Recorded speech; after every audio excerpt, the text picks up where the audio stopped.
નમસ્કાર મિત્રો, આપ સૌનું ગુજરાતી યોજના માર્ગદર્શક ચેનલમાં સ્વાગત છે। ગુજરાત સરકારમાં ક્લાસ 4 ની સરકારી નોકરી મેળવવા માંગો છો તો ગુજરાત ગૌણ સેવા પસંદગી મંડળ દ્વારા પેટા હિસાબનીશ અને સબ ઓડિટર પેટા તિજોરી અધિકારીની ભરતી એક ખૂબ મોટો અને ઐતિહાસિક સુધારો કરવામાં આવ્યો છે। આજના વિડીયોમાં આપણે આ નવી સુધારા જાહેરાત 2 ની વિગતો જેમ કે કુલ કેટલી જગ્યાઓ વધી, નવી છેલ્લી તારીખ કઈ છે, વયમર્યાદા, પગાર ધોરણ, સિલેબસની માહિતી મેળવીશું। અગાઉ જ્યારે આ જાહેરાત ક્રમાંક 366/2025-26 બહાર પડી ત્યારે બંને સર્વાંગની થઈને કુલ 426 જગ્યાઓ હતી, પણ હવે આ જગ્યાઓ વધીને કુલ 775 થઈ ગઈ છે। પેટા હિસાબનીશ વર્ગ 3 આમાં 321 જગ્યાઓ હતી જે વધીને સીધી 671 જગ્યાઓ કરી દેવામાં આવી છે। બિન અનામત માટે 271, ઈડબ્લ્યુએસ માં 70, એસસીબીસી માં 171, એસસી માટે 46 અને એસટી માટે 113 જગ્યાઓ રાખવામાં આવી છે। હિસાબનીશ પેટા તિજોરી અધિકારી વર્ગ 3 તે મૂળ જાહેરાત મુજબ 105 જગ્યાઓ યથાવત છે, જેમાં બિન અનામતની 44 જગ્યાઓ છે। ઓજસ વેબસાઇટ પર જઈને 2/6/2026 થી 30/6/2026 રાત્રિના 12 વાગ્યા સુધી નવેસરથી ઓનલાઈન ફોર્મ ભરી શકશો। ઓનલાઈન ફી ભરવાની છેલ્લી તારીખ 2/7/2026 છે। જો તમે અગાઉ આ ભરતીમાં ફોર્મ ભરી દીધું છે અને તમારી પાસે કન્ફર્મેશન નંબર છે તો તમારે ફરીથી ફોર્મ ભરવાની કોઈ જરૂર નથી। શૈક્ષણિક લાયકાત અને વય મર્યાદા સ્નાતક ડિગ્રી હોવી જોઈએ। Bachelor of business administrative, bachelor of computer application, bachelor of commerce, BSc જેમાં મેથેમેટિક્સ અને સ્ટેટિસ્ટિક્સ વિષય હોય, બીએ જેમાં સ્ટેટિસ્ટિક્સ, ઇકોનોમિક્સ અને મેથેમેટિક્સ મુખ્ય વિષય હોય, બીએસસી સીએઆઈટી અને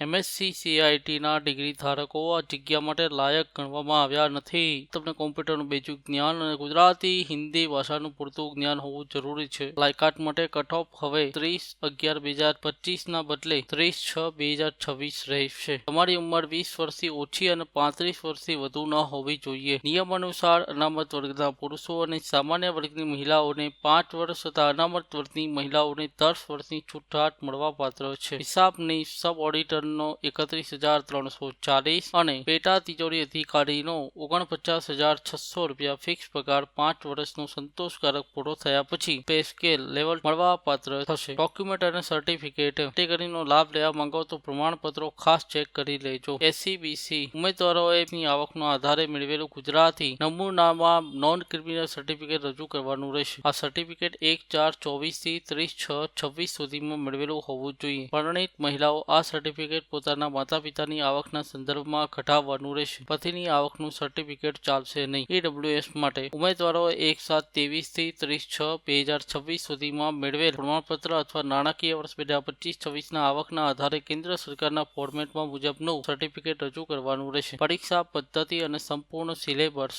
2 ભાગમાં પરીક્ષા લેવામાં આવશે। પ્રથમ તબક્કામાં પ્રિલિમિનરી પરીક્ષા જેમાં એમસીક્યુ હેતુલક્ષી હશે, કોમ્પ્યુટર બેઝ પદ્ધતિથી લેવાશે। કુલ 150 માર્ક, સમય 2 કલાક, નેગેટિવ, દરેક ખોટા જવાબ દીઠ 0.25 માર્ક કપાશે। પ્રિલિમ્સમાં પાસ થવા માટે ઓછામાં ઓછા 40% લાવવા ફરજિયાત છે। પ્રિલિમ્સનો સિલેબસ જનરલ સ્ટડીઝ 20 માર્ક્સ જેમાં ગુજરાતનો ઇતિહાસ, ભૂગોળ, બંધારણ, ચાલુ પ્રવાહો અને સરકારી યોજનાઓ વગેરે। મેન્ટલ એબિલિટી 10 માર્ક્સ, રીઝનિંગ અને મેથ્સના બેઝિક ટોપિક્સ, ગુજરાતી વ્યાકરણ 10 marks, English grammar 10 marks, statistics અને મેથેમેટિક્સ 10 માર્ક્સ, ઇકોનોમિક્સ અને ફાઇનાન્શિયલ એડમિનિસ્ટ્રેટિવ 10 માર્ક્સ, મેનેજમેન્ટ અને international business 10 marks, public administrative 10 marks, financial accounting 10 marks, income tax 10 marks, post અને management accounting 10 marks, accounting અને financial computer application Tally માટે 10 marks, auditing માટે 10 marks અને company ઓડિટના 10। પ્રિલિમ્સમાંથી મેરિટના આધારે કુલ જગ્યાના 7 ગણા ઉમેદવારોને મુખ્ય પરીક્ષા માટે ક્વોલિફાય કરાશે। મુખ્ય પરીક્ષા સંપૂર્ણપણે લેખિત રહેશે। બંને પેપરોમાં અલગ અલગ 40% લાવવા જરૂરી છે। આખરી મેરિટ મુખ્ય પરીક્ષાના માર્ક્સ પરથી બનશે। પેપર